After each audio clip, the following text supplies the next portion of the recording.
네, 반갑습니다. 김민혁입니다. 자, 케어랩스 마저 설명드려 보도록 할게요. 자, 일단 이전 영상에서는 케어랩스 기업에 대해서 좀 긍정적인 이야기들을 많이 다뤘다면은 요번에는 좀 부정적인 이야기들에 대해서 좀 조심해야 될 부분들, 개인적으로 생각되는 이전 리스크적인 부분들을 한번 좀 이야기를 드려볼까 합니다. 자, 일단 이야기 드리기 앞서서 좀 긍정적인 이야기를 다 마저 못 드린 것 같아서 이 부분에 대해서 또 조금 더 설명드리고 넘어가도록 할게요. 자, 전자공시 시스템, 주가에 영향을 주는 내용들이 나온다고 했죠. 그래서 이 무상증자라는 개념이 주식을 싸게 보이게 하는 효과, 그리고 거래량이 늘리는 그런 긍정적인 이유들로 관심 있게 볼 수 있다라고 말씀을 드렸는데, 자, 그 밖에 또 다른 것을 봐야 될 게,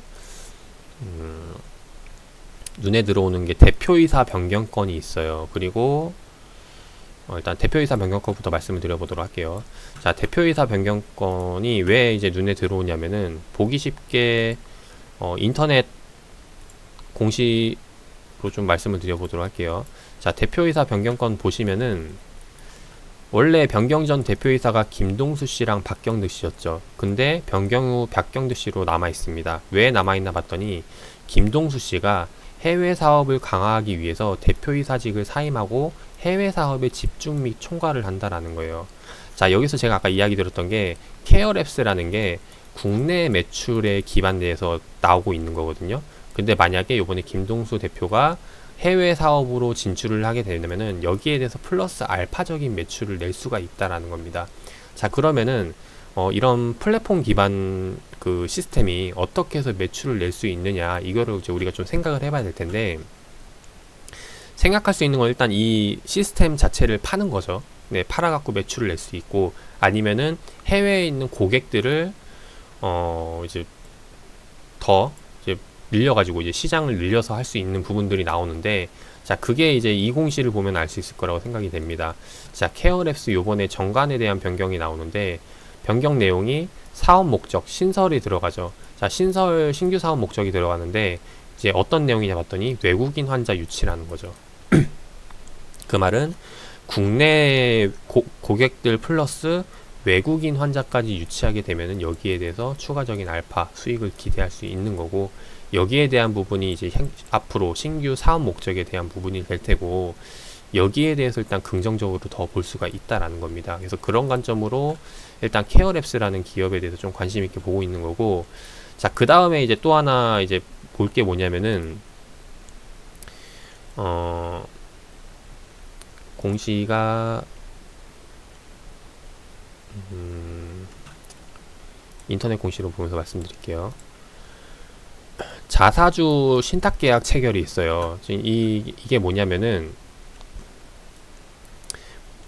지금 주가 및 기업 가치 제고를 위해서 이제 NH투자증권에서 자기 주식 신탁 계약 체결 결정을 내렸다라는 겁니다. 이게 뭐냐면은, 자, 이 정도 계약 금액, 그렇게 많은 금액은 아니죠. 자, 10억 정도의 물량이 있는데, 이게 자금을 가지고 만약에 시장이 주가가 많이 빠지게 되면은 여기서 매수를 해가지고 주가 방어를 해주겠다라는 거죠. 누가? 이제 NH투자증권에서 자, 이 정도의 가격대를 금액을 가지고 2020년도 7월 달까지 진행을 한다라는 겁니다. 자, 이게 왜 말씀을 드리냐면은, 물론 이렇게 한다고 해놓고 안 하는 경우도 있어요. 그냥 안 하고 넘어가는 경우도 있는데, 지금 2020년도 7월 달이면은 이번 코로나 사태가 터졌을 때거든요. 코로나 사태가 터졌을 때가 이제 3월 달이었죠. 3월 달 시장이 크게 빠졌는데, 이 케어랩스 같은 경우는 크게 빠지지 않고 다른 기업들 대비해서 잘 버텨주고 있다라는 거죠. 왜 그런 거 봤더니 이때 추가적으로 이제 그 자사주를 매입을 하면서 주가 방어에 들어갔다라는 겁니다. 이제 그 말은 즉, 만에 하나 이 케어랩스가 더 떨어지게 되더라도 이 가격대는 방어해주는, 계속해서 뭔가를 진행을 할 거다라는 거죠. 물론 요번에 이제 자사주 신탁 계약은 이제 7월 달로 이제 끝났지만은, 아무튼 이제 그런 관점에서 봤을 때 좀 이제 하단에서 방어해 줄 수 있는 그런 주가 방어에 대한 부분들이 진행이 되기 때문에 이런 부분들에 대해서 일단 긍정적으로 보고 접근을 할 수 있지 않을까 생각을 합니다. 자, 여기까지가 일단 긍정적인 이야기고, 일단 좀 이제 부정적인 부분들, 좀 생각해야 될 부분들을 말씀을 드리면은, 공시를 보면은 다른 기업들 대비해서 상당히 좀 많은 공시 내용이 보이는 게 느껴질 거예요. 그 중에서도 지금 보면은 뭐 주식 대량 보유 상황 보고서, 그리고 임원 주주들 변동 상황 보고서. 자, 이게 뭐냐면은 기존 주주들이 주식을 사고 팔았다라는 거죠. 자, 여기서 제가 이제 이야기 드릴 게 사업에 대한 성장성을 보죠. 여기에 대해서 일단 긍정적으로 보고 있는데, 거기다가 플러스 기존 주주들이 매수를 한다면은, 그래서 이 보고서가 나온다면은 이거는 상당히 긍정적으로 보고 매수 관점으로 보고 접근을 할 수 있을 거라는 거예요. 근데 이게 만약에 매수가 아니라 기존 주주들이 매수가 아닌 매도를 진행을 한다면은, 사업성은 좋은데 관계자들이 판다? 이게 좀 약간 앞뒤가 안 맞는 부분이 된다라는 거죠. 그래서 일단 여기에 대해서 생각을 해봐야 되는데, 제가 왜 이렇게 이야기를 드리냐면은 지금 이 변동 상황 보고서가 나온 게 매수가 아닌 매도이기 때문입니다.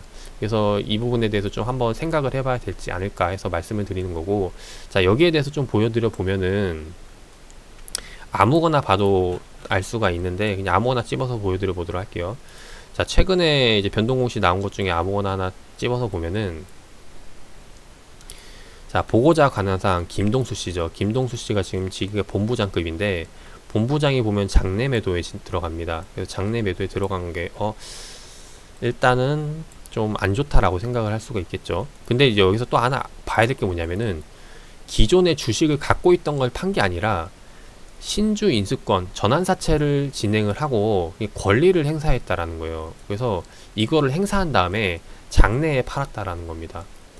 이게 무슨 말이냐면은, 우리 같은 경우는 이제 이날 사서 이날 판 거죠. 25일날 6월 25일날 사서 25일날 팔았어요.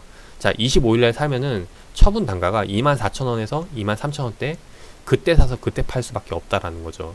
근데 지금 보시면은 이 본부장급 이분은 14,000원에 살 수 있었던 게 기존의 그 주주들만의, 그러니까 그 기업 관계자들만의 권리를 행사했다라는 겁니다. 그래서 14,000원에 사가지고 그날 바로 이제 23,000원에 팔았다는 거죠.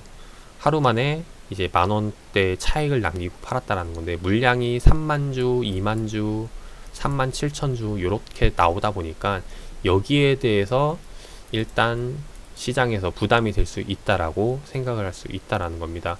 그냥 단순히 장내 매도, 그냥 돈이 필요해서 팔았다라고 생각을 하지, 그렇게 본다면은 앞으로 기업이 성장할 거니까, 그래, 이거 그냥 기존 주주들이, 그러니까 다른 투자자들이 가져가서 할 수 있는 기회가 될 수 있다라고 볼 수가 있겠죠. 근데 지금 보시면은 이 보고서가, 다른 걸 또 보도록 할게요. 다른 보고서를 보면은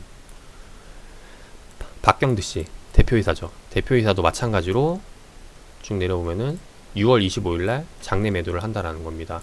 자, 대표도, 본부장도 팔고 대표도 팔았어요. 그리고 이거를 권리를 행사해서까지. 자, 여기에서 보면은 조금 생각을 해봐야 된다라는 거죠. 아, 이 가격대에 파는 거는 이 본부장도 대표도 이 가격대가 조금 부담되는 가격이라고 생각하지 않을까라고 볼 수가 있는 거죠. 자, 여기에 대해서 또 하나 봐야 될 게 뭐냐면은, 자, 이분들 같은 경우는 주요 주주다 보니까, 제가 아까 이 신주 인수권에 대한 부분 말씀드렸죠. 자, 저 신주 인수권 물량이 지금 나온 물량이 상당히 적은 물량이에요. 그래서 이게 2021년도까지 진행을 해야 되는데, 이제 그렇다 보니까 그 신주 인수권에 대한 행사 가격이, 그러니까 물량이 상당히 미미한 부분이기 때문에, 그래, 백보 양보해서 6월 25일 이 날짜에 단순히 차익 실현 물량으로 팔고 나간다라고 생각을 할 수도 있다라는 거죠. 근데 여기서 또 하나 봐야 될 게 녹십자 홀딩스가 있죠. 녹십자 홀딩스 같은 경우는 뭐 그 회사와 그냥 단순히 이제 투자 목적으로 들어오는 경우가 많다라는 거예요. 근데 지금 보시면은 보유 주식 수가 7%에서 2%대로 확 줄어버립니다. 그래서 단순 투자 목적으로 했다라는 건데, 이게 지금 그 판 시점을 보면은 녹십자도 마찬가지로 6월 25일 날짜에 전량 다 던져버렸다는 거죠. 장내 매도로. 단순 투자 목적으로 들어왔던 녹십자 역시도 이 6월 25일 날짜 이 가격대에 전량 넘겼다라는 거. 자, 그러면 다시 정리를 해보면은 이 6월 25일 날짜에 본부장도 팔고 대표도 팔고 단순 투자 목적인 녹십자도 팔았다라는 겁니다. 자, 그 물량을 장중에 팔았다라는 거고, 그걸 다 누가 받아간 거죠? 개인들이 받아갔다라는 거죠. 자, 그 말은 이 가격대가 이제 매물대가 될 수 있다라는 거고, 보통 개인들의 심리가 주가가 떨어지게 되면은 이제 원금 회복 그 심리가 있거든요. 그래서 주가가 올리게 되더라도 여기서 매도세가 발생을 할 수 있다라는 거죠. 근데 이 물량이 지금 이만큼이 출현이 된 거고, 여기에 대해서 매물 부담이 상당하기 때문에 이것은 앞으로 주가가 상승하기에는 상당히 좀 어렵지 않을까 생각을 하는 부분이 생긴다라는 겁니다. 근데 이게 만약에 대표랑 본부장이 판 이유가 단순히 그 돈을 차익 실현하기 위해서가 아니라 다른 이유가 있다라면은 그것 또한 이제 케어랩스에 대해서 주가 상승에 대한 부분을 이제 발목을 잡는 부분이 되겠죠. 그래서 이 부분에 대해서 이제 하나하나 좀 설명을 드려야 될 텐데, 자, 앞으로는 좀 부정적인 이야기를 좀 말씀을 드려보도록 할게요. 자, 일단 하나 생각을 해볼 수 있는 게 요번에 이제 분할에 대한 부분이에요. 기업 분할, 요번에 이제 분할이 들어가는데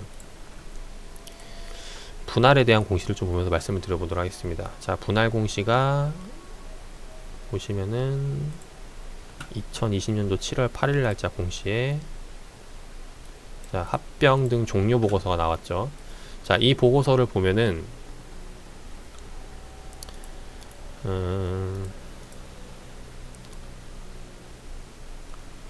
저 그냥 요거로 보도록 할게요. 자, 요거 공시를 분할 보고서를 보면은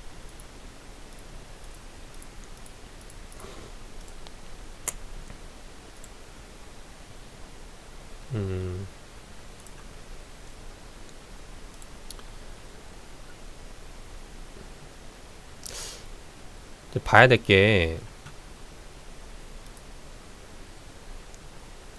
어디서 분할을 했는지를 봐야 되거든요. 자, 그 내용이 어디 나와 있는데, 자, 여기 요거 났구나.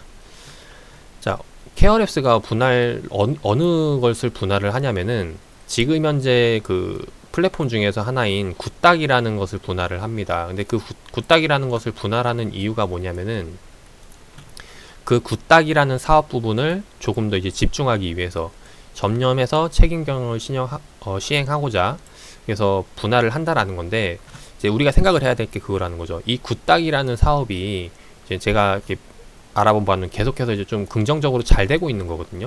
잘 되고 있는 사업부를 빼내간다는 거는 이 케어랩스 기업 자체로 봤을 때는 매출에 대한 타격을 입는 거죠. 원래 그냥 그대로 갖고 가면 매출에 대한 성장을 기대할 수 있는 건데 따로 분할을 시켜버리니까 거기에 대해서 매출에 대한 감소를 기대할 수 있다라는 거죠. 그래서 굿딱 기업 자체로 보면 좋겠지만은 케어랩스에서 봤을 때는 잘 되는 사업을 빼간다는 게 일단 여기에 대해서는 조금 의아해하는 라고 볼 수 있다라는 겁니다. 물론 이 분할하는 목적이 이야기대로 뭐 집중하기 위해서라고 해서 뭐 제가 이제 깊숙이는 알아볼 수 없지만은 그게 뭐가 불편한지는 모르겠지만은 일단 그런 부분들에서 일단 보여지는 거고, 근데 그 분할하는 시점이 아까 봤듯이 뭐 대표도 팔고 이제 케어랩스 주식을 본부장도 팔고 녹십자도 이제 팔고 나가고 있는 상황이기 때문에 일단 이런 부분들에서 조금 생각을 해봐야 되지 않을까 하는 부분이라는 거죠. 그리고 일단 또 하나 더 봐야 될 게, 그렇다면은 이 굿딱이라는 게 도대체 매출에 대한 비중이 어느 정도를 차지하고 있는지 여기에 대해서 생각을 해야 되는데, 일단 케어랩스 매출액이 전체 매출액이 한 560억 정도가 돼요. 그리고 굿딱이 66억 정도가 됩니다. 그래서 봤을 때는 그렇게 좀 굿딱이라는 현재 그 시스템이 내고 있는 매출이 현재 뭐 그렇게 나간다고 해서 많은 부분 타격을 입는 건 아니라고 생각을 해요. 근데 일단은 이런 부분들에 있어서 한번 좀 신중히 생각을 해볼 필요가 있지 않을까 합니다. 그래서 일단 이런 관점을 봤을 때 케어랩스라는 기업이 성장성은 기대가 되지만은 여기서 기존 주주들에 대한 물량이 나왔다라는 점, 그래서 이런 부분들이 좀 우려 섞인 부분이 되지 않을까 하는 부분이고, 그 밖에 일단 또 리스크적인 부분들을 말씀을 드릴 게, 아직 그 신주인수권 행사했던 가격 21년도까지 진행이 돼야 된다라는 거고, 그 물량이 아직 많이 남아 있다라는 거. 그래서 여기에 대해서도 앞으로 주가가 만약에 더 돌리게 된다면은 그 물량에 대한 게 언제든 다시 한번 더 출현이 될 수 있다라는 거죠. 그래서 일단 그런 시점이 이제 어떻게 보면은 이제 주주들이 팔고 나가는 시점이니까 매도 타이밍이 되지 않을까 할 수도 있죠. 그래서 만약에 케어랩스라는 기업을 관심 있게 보시는 분들이라면은 일단 매도 타이밍을 그렇게 해서 잡아보는 것도 나쁘지 않을까 하는, 좋지 않을까 하는 생각이 듭니다. 그래서 일단 이런 관점으로 보고 있다라고 해서 말씀을 드리고 싶고, 일단 요번에 어찌됐건 간에 2분기, 3분기 매출도 계속해서 성장은 할 것 같아요. 근데 다만 지금 현재 주주 상황을 봤을 때, 현재 이 유통되는 주식에 대한 최근 수급 현황을 봤을 때 여기에 대한 부분이 상당히 부담이 될 수 있다라는 거예요. 그래서 이런 부분들을 말씀을 드리고 싶고, 그 다음에 일단 제가 이거는 뭐 이렇게 그 공시주 중에서 일부만 보여드렸는데, 이 최근에 나온 움직임들을 봤을 때 여기서 주주 변동 현황이 상당히 많았다라는 겁니다. 그리고 요번에 이제 이 가격대를 이게 주권이 변동이 되고 나서 이제 이 가격대를 의도적으로 끌어올리고 나서 이 물량을 넘긴 것 같은 움직임이 들기 때문에, 그래서 이런 부분들도 좀 생각을 해봐야 될 것 같고, 그 다음에 최대 주주도 지금 봐야 될 게, 원래 지금 기존 주주가 데일리 블록체인으로 되어 있는데 원래 이것도 주주가 바뀔 수 있었던 그런 상황이 있었거든요. 근데 여기에 대해서도 제가 정확히는 살펴보지 않았는데 여기서도 왜 그렇게 바뀔 뻔한 상황이 생겼었는지 이 부분도 한번 좀 체크를 해보면 좋을 것 같아요. 그래서 관심 있게 보시는 분들이라면은 제가 이야기 드린 부분들 조금 더 깊숙이 살펴볼 수 있으시면 좋을 것 같고, 일단 이렇게 해서 케어랩스 관심 있게 보고 있다라고 말씀을 드리도록 하겠습니다. 투자에 참고하셔가지고 좋은 결과 나오시길 바라겠습니다.